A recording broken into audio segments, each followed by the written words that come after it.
I have explained to you how an organization must identify their risks, determine the risks, and bring those risks under control so that their quality management system integrity is ensured and it effectively implemented.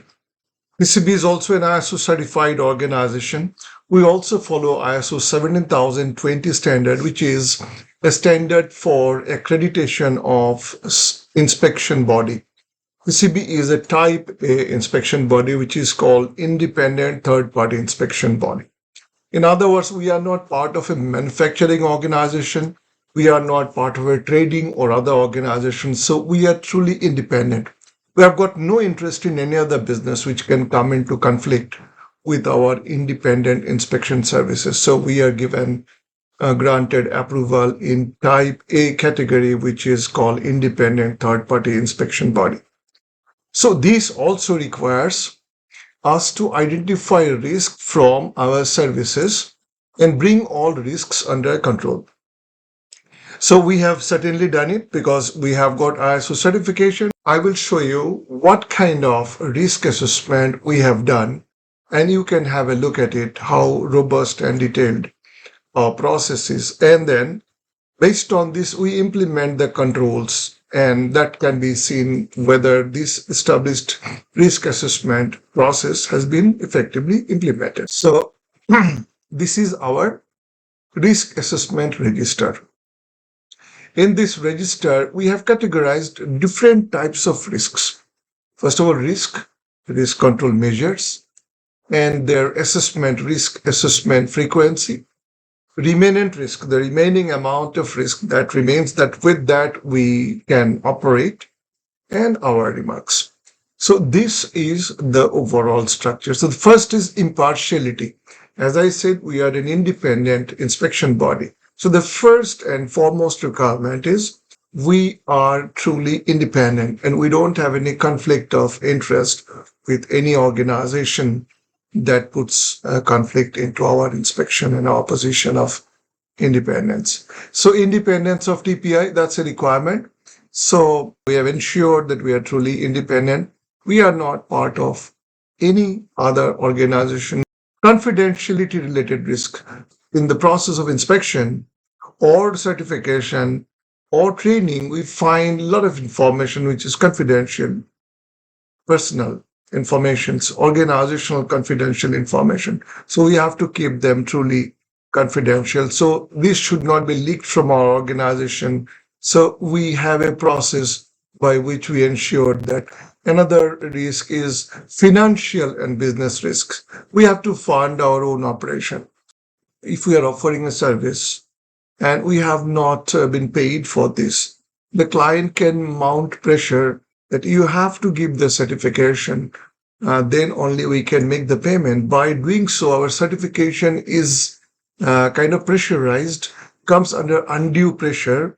The organizations may not be fit for the certification, and we reserve the right to decline certification. But if we do not consider that risk and link our payment with the certification, then the client can logically twist our arm. So what we do, we sign a contract that regardless of the outcome of the audit, you have to pay us, number one.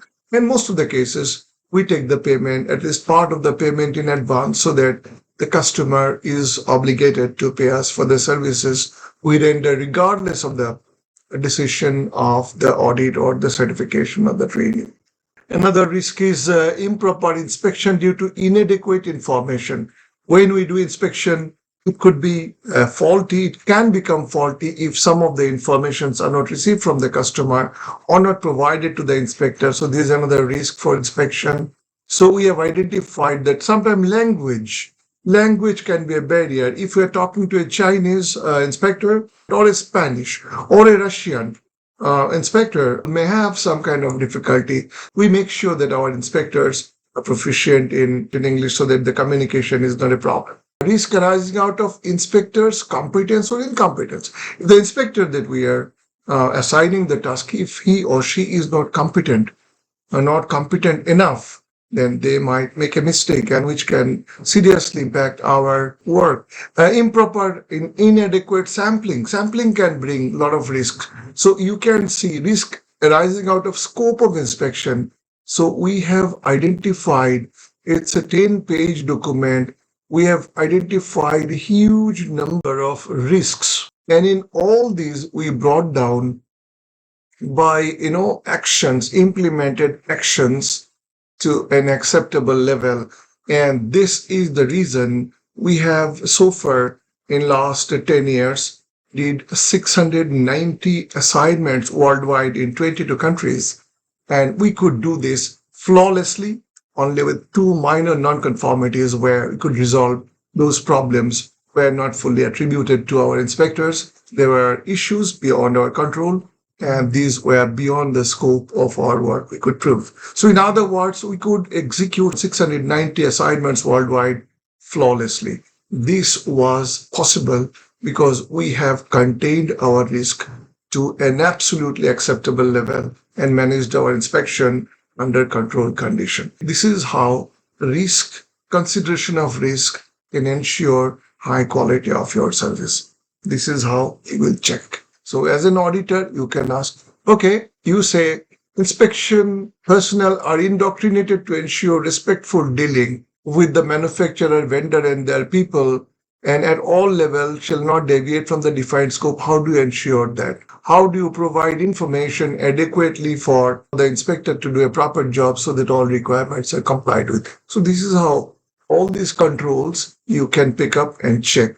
This is how audits can be done. I hope this example that we follow was valuable and you understood how in real life this is done.